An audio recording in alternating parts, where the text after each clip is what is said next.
Hello students, आज की इस वीडियो में हम स्टार्ट करने चल रहे हैं डिफरेंशियल कैलकुलस इंटीग्रल कैलकुलस का एक इम्पॉर्टेंट टॉपिक है जिसका नाम है लेंथ ऑफ कर्व या उसको हम लोग कहते हैं रेक्टिफिकेशन। तो ये पूरा चैप्टर मैं कवर कराऊंगा आपको। इसमें आपको length of curve Cartesian form में, पोलर फॉर्म में और जो है उसके बाद इंट्रिंसिक फॉर्म में कैसे चेंज किया जाता है, ये सब भी हम लोग इस चैप्टर में कवर करेंगे। तो सबसे पहले बात करते हैं रेक्टिफिकेशन किसे कहते हैं। तो किसी भी कर्व के किसी आर्क की लेंथ को जो फाइंड करने की प्रोसेस होती है उसी को कहा जाता है रेक्टिफिकेशन। तो एक लाइन में डेफिनेशन केवल इतनी है रेक्टिफिकेशन की, the process of finding out the length of an arc of A given curve between two given points. आपको दो पॉइंट दिए रहेंगे और किसी आर्क की लेंथ निकालनी होगी किसी कर्व की। तो बस डेफिनेशन की अगर मैं बात करता हूं, क्योंकि रेक्टिफिकेशन की डेफिनेशन भी पेपर में आपके आती है, तो डेफिनेशन आपको केवल एक लाइन में इतनी याद रखनी है कि the process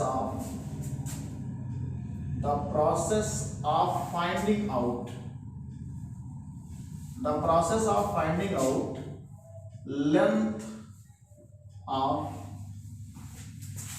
length of an arc of A curve between given points. आपको पॉइंट गिवन रहेगा, between given points is called, इसी को बोलते हैं रेक्टिफिकेशन। तो रेक्टिफिकेशन जो है किसी भी आर्क की जो है लेंथ निकालने की प्रोसेस कहलाती है। बस सिंपल सा एक नाम है रेक्टिफिकेशन। तो सबसे पहले इसमें आता है चैप्टर में कि अगर कार्टेशियन कर्व आपको दिया है, माने कि y और x में दिया है, तो हम उसका जो है लेंथ ऑफ कर्व कैसे फाइंड करते हैं। तो सबसे पहले हम लोग यहाँ पर डिस्कस करेंगे लेंथ ऑफ कर्व किस फॉर्म में पढ़ने चल रहे हैं हम लोग, कार्टेशियन फॉर्म में।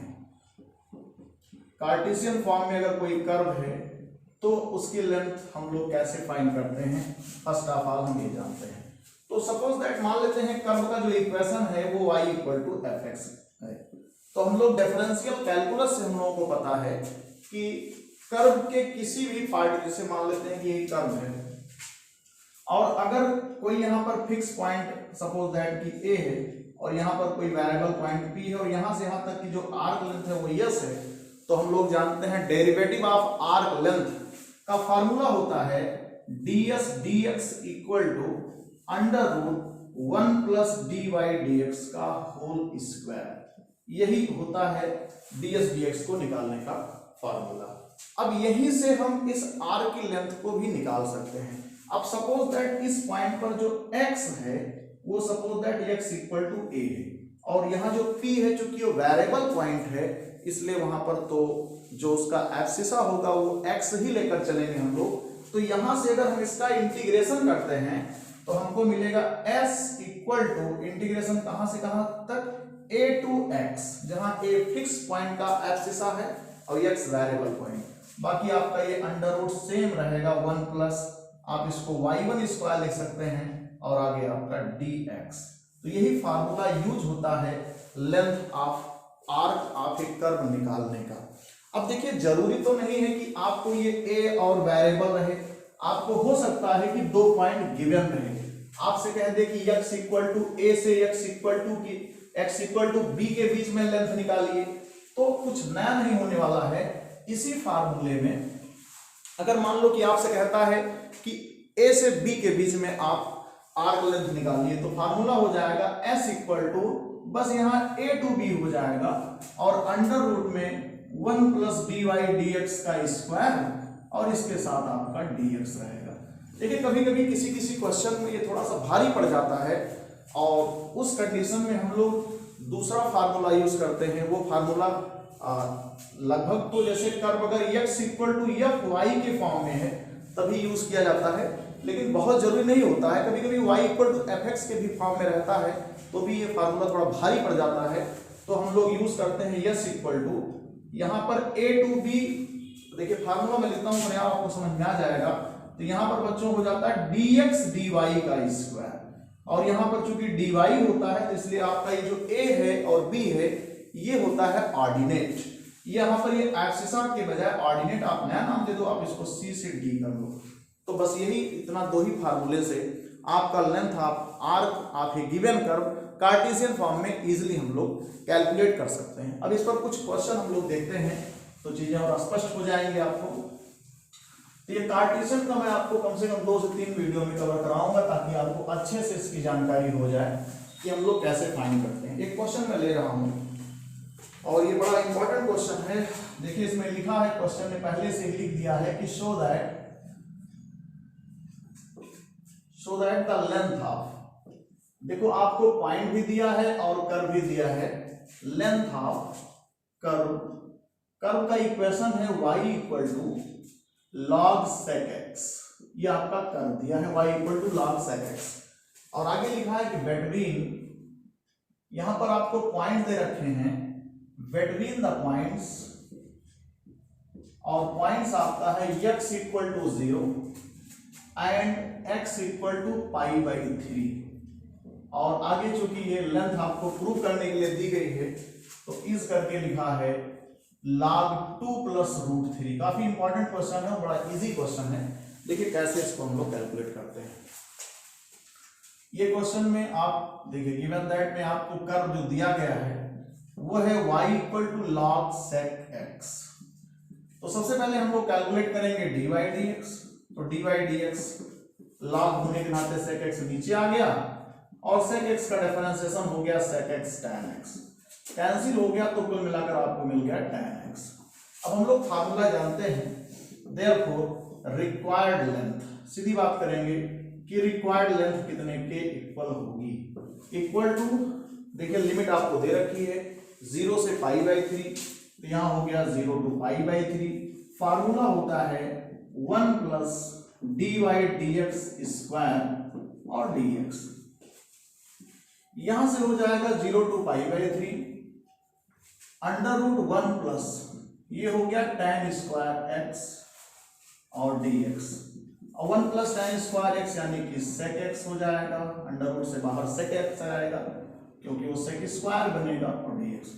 अब आप जानते हैं sec x का डिफरेंस इंटीग्रेशन होता है log sec x plus tan x, तो इसमें डिफरेंशिएशन भी है और इंटीग्रेशन भी है, और यहाँ पर पाई बाई 3 एंड 0। तो सबसे पहले हम लोग पाई बाई 3 जो है ऑपरेट करेंगे, तो इसमें log sec pi by 3 plus tan pi by 3, एक तो ये हो गया, और फिर माइनस, फिर 0 तो sec 0 प्लस tan 0।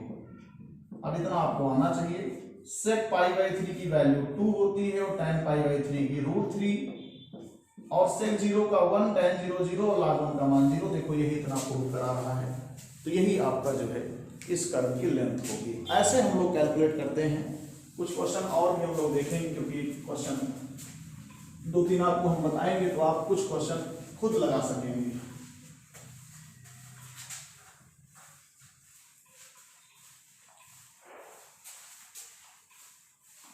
देखिए इसमें एक क्वेश्चन है, काफी इंपॉर्टेंट है, वो क्वेश्चन भी पेपर में कई बार पूछा गया है। ये क्वेश्चन आपका कह रहा है, बड़ा सिंपल सा छोटा सा क्वेश्चन है, फाइंड द लेंथ ऑफ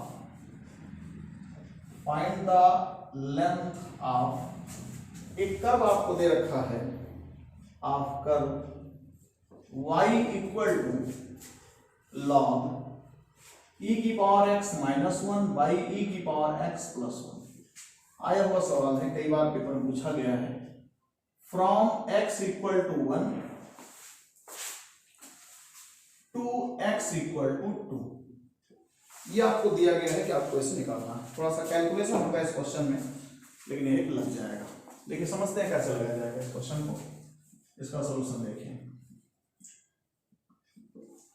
आपको जो कर्व दिया है y equal to log e की power x minus 1 by e की पावर x प्लस 1। देखिए आपको ये पता है कि हमें dy बाई dx निकालना है, 1 plus dy dx whole square निकालना है, अंडर रूट निकालना है, और फिर ढेर कुछ इसमें करना है। आप इसको थोड़ा सा पहले ही सिंप्लीफाई कर लें, log a बाई b यानी log a minus log b हो जाएगा। पहले हम लोग इतना कर लेते हैं, नहीं तो डिफरेंशिएशन थोड़ा भारी पड़ जाएगा। dy dx डिफरेंशिएशन करेंगे e की पावर x माइनस 1 और इसका e की पावर x होगा, इसका भी e की पावर x और e की पावर x प्लस 1 होगा।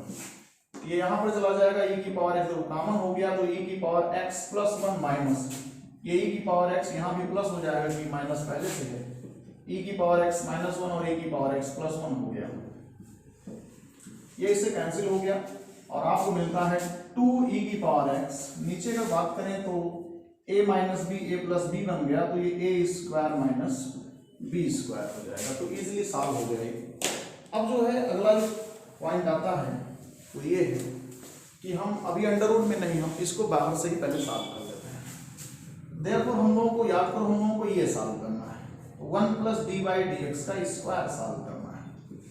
इसको सॉल्व करेंगे तो 1 प्लस, देखो इसका स्क्वायर करोगे तो ये 4e की पावर 2x और नीचे हो जाएगा स्टूडेंट्स e की पावर 2x माइनस 1 का स्क्वायर, कितना हो जाएगा।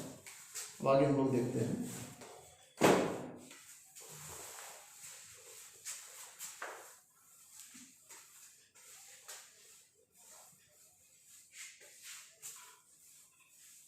इसकी सबकी जरूरत नहीं है, जो लास्ट में है उसी से हम लोगों का काम हो जाएगा।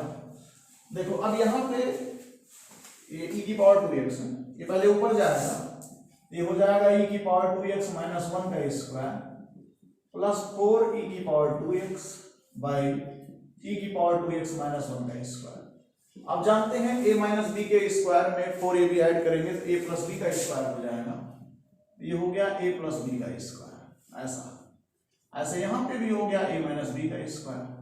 अब काफी हद तक ठीक ठाक है। अब हम लोग रिक्वायर्ड लेंथ आराम से इवैल्यूएट कर सकते हैं।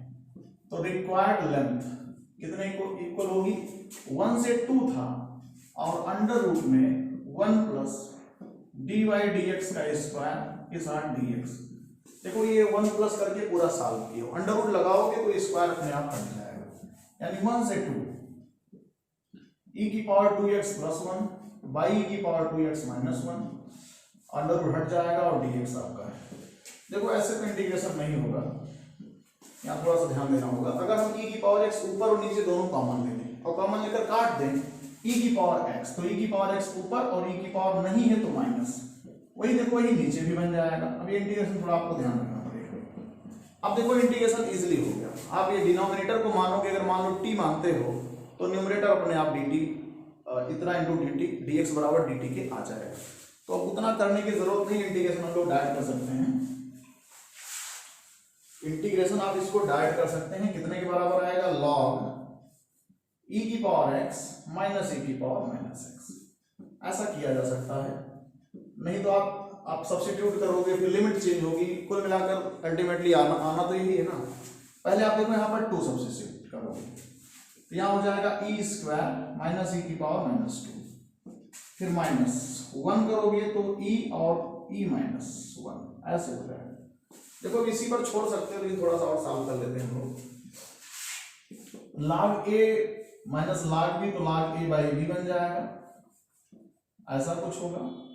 देखो ऊपर अगर आप चाहो तो a square minus b square का फार्मूला लगा दो, तो एक में a माइनस b हो गया और a प्लस b हो गया। ऐसे ही नीचे भी हो जाएगा a माइनस, पहले से है ये कैंसिल हो गया।